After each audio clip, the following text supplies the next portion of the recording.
Good morning बच्चों, मैं जितेंद्र कुमार शर्मा स्वागत करता हूं आपका आज की कक्षा में। आज की कक्षा में बच्चों हम पढ़ने वाले हैं कक्षा 5 की पर्यावरण अध्ययन की पुस्तक अपना परिवेश का 21वां अध्याय, जिसका नाम है जीवन है अनमोल। प्यारे बच्चों, इस पाठ के 3 भागों का अध्ययन हमने पिछली कक्षाओं में किया, जहां हमने यह समझ बनाई कि जो हमारा जीवन है वो कितना अनमोल है। हमें सड़क और सड़क से जुड़े हुए जो नियम हैं उनके बारे में भी हमने जानकारी प्राप्त की। साथ ही साथ हमने यह भी जाना कि जो सड़क के संकेत हैं वो हमें क्या क्या संदेश देते हैं। बच्चों, हमने यह भी सीखा कि कैसे हम रेलवे स्टेशन पर जाएंगे और वहां पर हमें किन किन बातों का ध्यान रखना है और किन किन नियमों का पालन नहीं करने पर हमें जुर्माना चुकाना पड़ेगा। प्यारे बच्चों, पाठ को आगे बढ़ाते हैं और आज की इस कक्षा में हम जानकारी प्राप्त करने वाले हैं वायु प्रदूषण के बारे में कि वायु प्रदूषण होता क्या है या वायु प्रदूषित कब होती है, वो कौन कौन से कारण हैं जिनके कारण वायु में प्रदूषण होता है। तो चलो बच्चों, पाठ को शुरू करते हैं एक प्यारी सी एक्टिविटी के साथ में। देखो बच्चों, करके देखिए। हमें क्या करना है कि किसी भीड़ भाड़ वाले स्थान पर लगे पेड़ की पत्ती को तोड़ करके लाना है। जब हम किसी भीड़ भाड़ वाले स्थान से पेड़ की पत्ती को तोड़ करके लाएंगे, उसके बाद में उसे सफ़ेद कागज पर उल्टा रख कर दबाकर उसे रगड़ेंगे। यानी कि बच्चों, हमें यह कार्य केवल जो भीड़ भाड़ वाले स्थान वाली पत्ती है उसके साथ करना है। और ध्यान से जब हम कागज को देखेंगे तो हमें कागज का जो रंग है वो भूरा या फिर काला दिखाई देता है। बच्चों, ऐसा क्यों हुआ? इस जो पत्ती है इस पर ये जो धूल है या ये काला या भूरा रंग है, ये कहाँ से आया, ये किस चीज़ का निशान है या ये क्या संकेत देते हैं, इसके बारे में हम जानकारी प्राप्त करते हैं कुछ आसान से प्रश्नों के माध्यम से। देखो बच्चों, पत्ती को कागज पर रगड़ने से कागज काला या भूरा क्यों हुआ? जब हमने पत्ती को कागज पर रगड़ कर देखा तो हमें पता चला कि जो सफ़ेद कागज था वो कैसा हो गया है, काला अथवा भूरा। ऐसा क्यों हुआ? पत्ती पर ये रंग कहाँ से आए या ये कौन सा संकेत हमें देते हैं? तो देखो बच्चों, पत्ती को कागज पर रगड़ने से कागज काला या भूरा इसलिए हुआ क्योंकि पत्तियों पर प्रदूषण के काले कण चिपक गए थे। तो देखा बच्चों आपने, हम ये समझ बना पा रहे हैं कि जैसा हमने उस पत्ती को देखा उसी प्रकार आप अंदाज़ा लगा सकते हैं जो ये धूल के कण हैं या प्रदूषण के कण हैं वो सांस के द्वारा या हम जब सांस लेते हैं उसके द्वारा हमारे शरीर में भी प्रवेश कर जाते हैं। यानी हम अंदाज़ा लगा पा रहे हैं ना कि जो वायु का प्रदूषण है वो कितना खतरनाक हो सकता है हमारे लिए। तो चलो अब बढ़ते हैं अगले प्रश्न पे। अगला प्रश्न है, क्या सड़क से दूर के पेड़ों के जो पत्ते हैं उनमें भी ऐसी कालिख लगी होगी? बच्चों, कल्पना कीजिए, यह जो पत्ती थी जिस पर हमने प्रयोग किया, ये हमने तोड़ी थी एक भीड़ भाड़ वाले स्थान या सड़क के किनारे से। क्या बच्चों, हम अगर सड़क से दूर या भीड़ भाड़ से दूर जो स्थान है वहाँ से अगर पत्ती को तोड़ करके ये प्रयोग करेंगे तो क्या उन पर भी ऐसी कालिख लगी हुई मिलेगी? तो बच्चों, जब हमने ये प्रयोग किया तो हमें पता चला कि नहीं, उन पत्तियों पर ऐसी कालिख मौजूद नहीं थी। अगर नहीं थी तो ऐसा क्यों था? वो क्या कारण था जिसके कारण भीड़ भाड़ वाले स्थान के पास में जो पत्ती थी वो कालिख से युक्त थी, जबकि भीड़ भाड़ से दूर जो स्थान से हमने पत्ती ली उस पर कालिख नहीं थी? ऐसा क्यों हुआ? तो बच्चों देखो, जो सड़क से दूर पेड़ों के पत्तों में ऐसी कालिख हमें नहीं मिलेगी। क्यों नहीं मिलेगी? क्योंकि वहाँ पर वायु का जो प्रदूषण है वो कम होगा। यानी कि वहाँ पर जो वायु का प्रदूषण है वो काफ़ी कम होगा। इस कारण से बच्चों हम कह सकते हैं कि उन स्थानों पर हमें इस प्रकार की जो कालिख है वो पत्तियों पर नहीं मिली। तो बच्चों, हम क्या समझ पाए इस प्रयोग से? इस प्रयोग से हम ये समझ पाए कि जो वायु के प्रदूषण का स्तर होता है वो भीड़ भाड़ वाले स्थान जहाँ पर वाहन अधिक चलते हों, कल कारखाने ज़्यादा हों, या फिर हम कह सकते हैं ऐसी क्रियाकलाप जिनसे कि प्रदूषित वायु निकलती हो, उन स्थानों पर वायु प्रदूषण का स्तर हमें ज़्यादा देखने को मिलता है। तो चलो बच्चों, इस वायु प्रदूषण के बारे में और जानकारी प्राप्त करते हैं। तो देखो बच्चों, गाड़ियों के चलने से, फैक्ट्रियों के चलने से व वस्तुओं को जलाने से वायु में धुआं व विषैली जो गैसें हैं वो फैलती हैं। यानी जो हानिकारक जहरीली गैसें हैं वो किन किन कारणों से वायु में मिलती हैं या फैलती हैं। तो हमने यहाँ जाना कि वाहनों के चलने से, कल कारखानों या जो फैक्ट्रियाँ हैं उनसे निकलने वाला जो धुआं होता है उसके कारण से, या फिर वस्तुओं को जलाने से जो वायु है उसमें ये जहरीली गैसें हैं वो मिल जाती हैं। बच्चों, जब वायु में ये चीज़ें मिलती हैं तो इन्हीं चीज़ों का वायु में मिलना हम सरल शब्दों में कहते हैं कि ये वायु का प्रदूषण हो चुका है। यानी वायु में जहरीली गैसों का मिलना ही वायु प्रदूषण कहलाता है। बच्चों, यह प्रदूषण हमारी श्वास में जाकर के हमें बीमार करता है। और यहाँ पर आप देख पा रहे हैं इस इमेज में, चाहे फैक्ट्रियाँ हों या वाहन हो, इनसे निकलने वाला जो जहरीला धुआं है वो वायुमंडल में मिल रहा है और हमारी जो प्राणवायु है उसको प्रदूषित कर रहा है। जब हम इस प्राणवायु को या दूषित वायु को ग्रहण करेंगे तो जो हमारी श्वास के माध्यम से ये जो जहरीली गैसें हैं वो हमारे शरीर में प्रवेश करती हैं और जिसके कारण हम बीमार हो सकते हैं। तो देखा बच्चों आपने, वायु का प्रदूषण हमारे लिए कितना खतरनाक है। साथ ही साथ देखो बच्चों, विश्व में सबसे प्रदूषित शहरों की सूची में दिल्ली का स्थान चौथा है।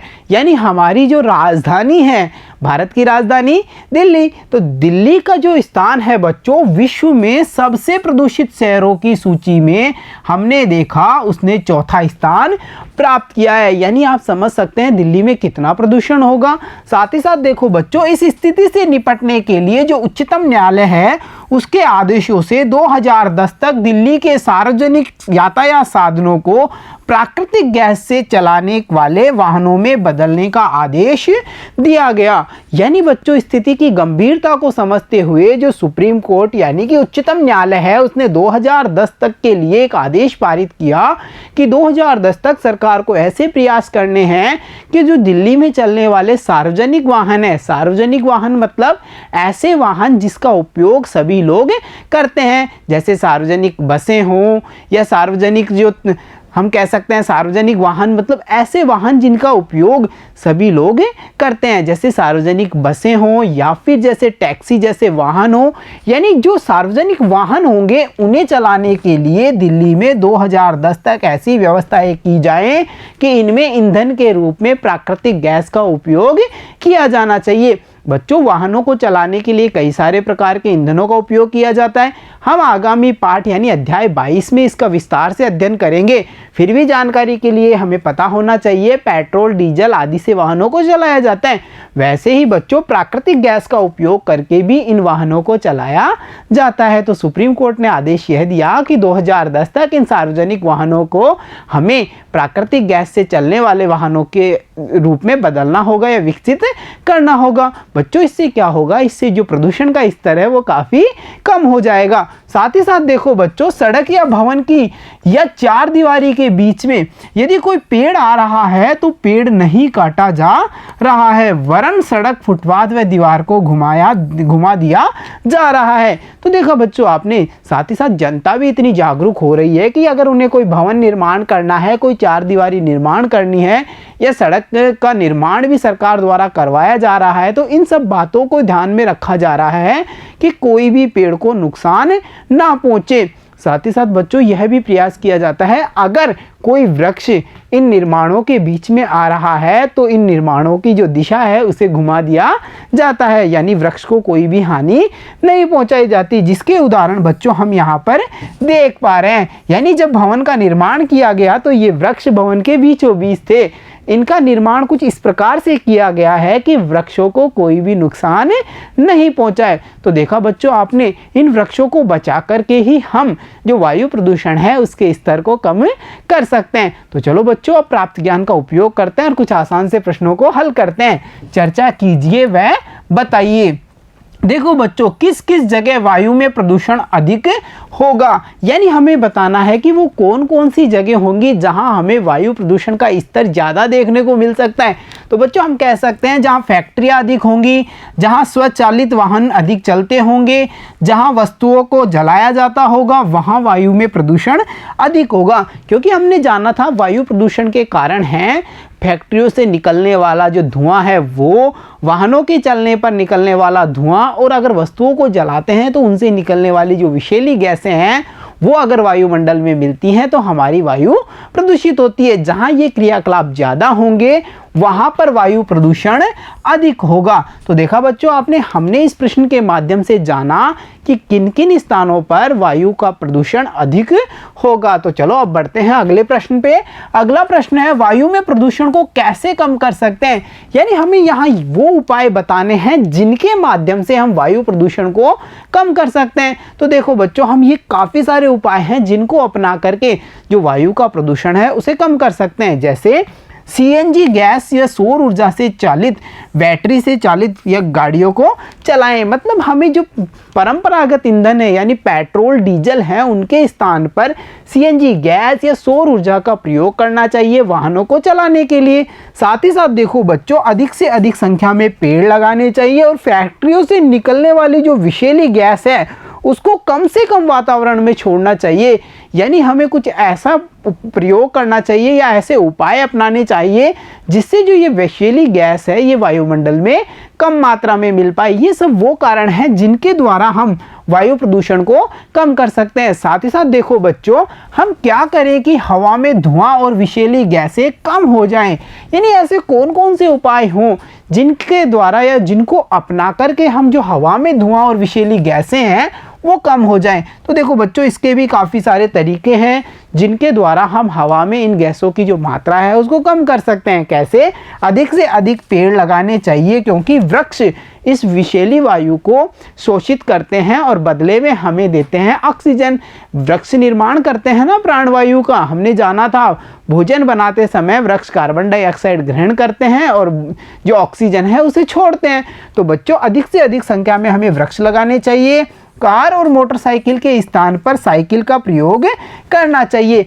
अगर बच्चों हमें कम दूरी तय करनी है और हमारे पास समय अधिक है तो हम मोटरसाइकिल और कार के स्थान पर साइकिल का प्रयोग कर सकते हैं, जिससे भी प्रदूषण का स्तर कम होगा। साथ ही साथ देखो बच्चों, कार पुलिंग भी हमें करनी चाहिए और साथ ही साथ फैक्ट्रियों पर प्रदूषण नियंत्रण यंत्र भी लगाए जाने चाहिए।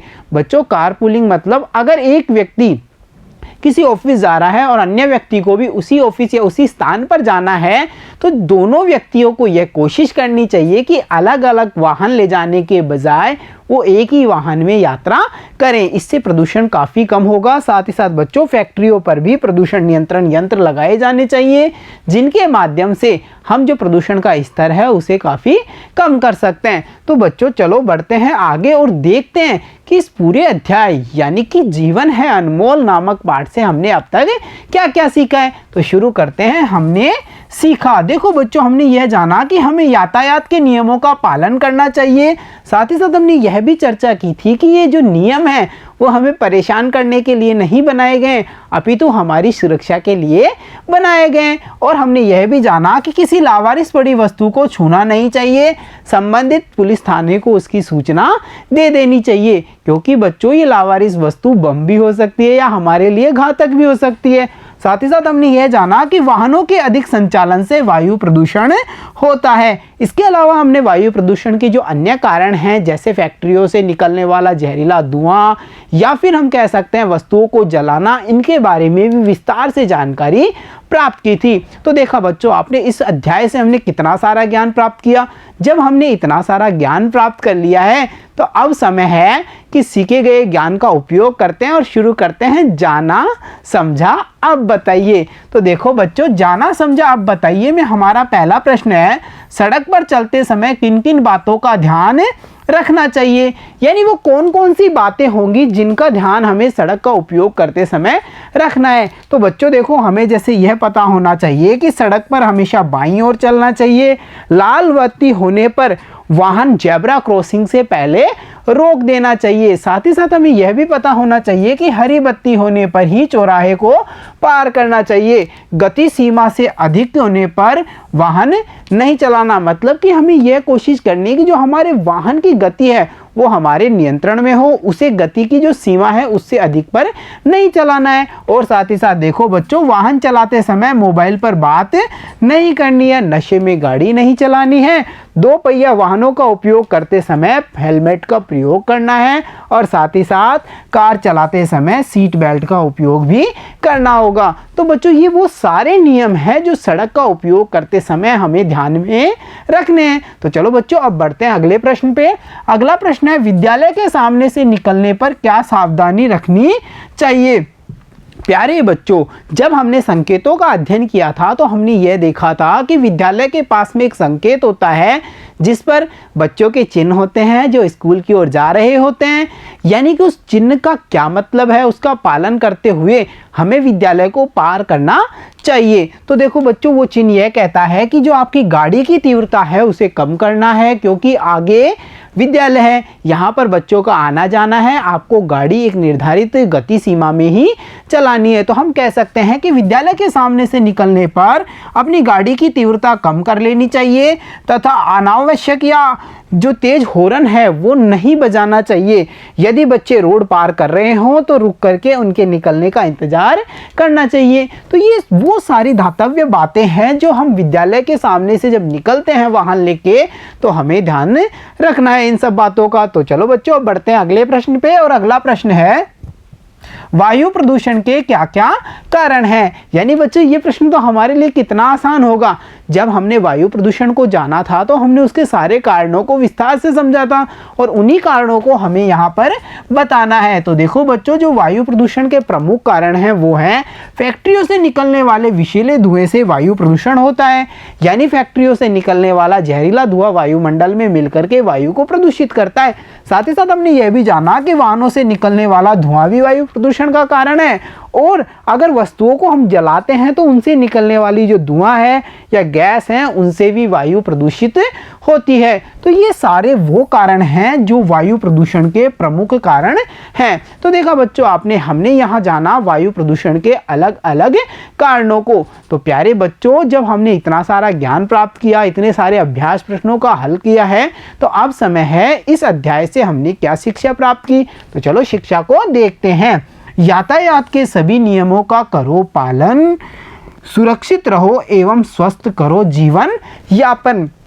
यानी बच्चों, अगर हम यातायात के सभी नियमों का पालन करते हैं तो हम सुरक्षित रहेंगे, स्वस्थ रहेंगे और हमारा जीवन बड़ी आसानी से बिना किसी परेशानी के गुजरेगा। इन नियमों का पालन हमें विशेष रूप से करना चाहिए। तो देखा बच्चों आपने, आज के इस अध्याय में हमने यह जाना कि जीवन हमारा अनमोल है, इसका हमें बहुत सतर्कता से ध्यान रखना है, सभी नियमों का पालन करना है। तो प्यारे बच्चों, आज की कक्षा में इतना ही। मिलता हूँ आपसे अगली कक्षा में, तब तक के लिए धन्यवाद बच्चों।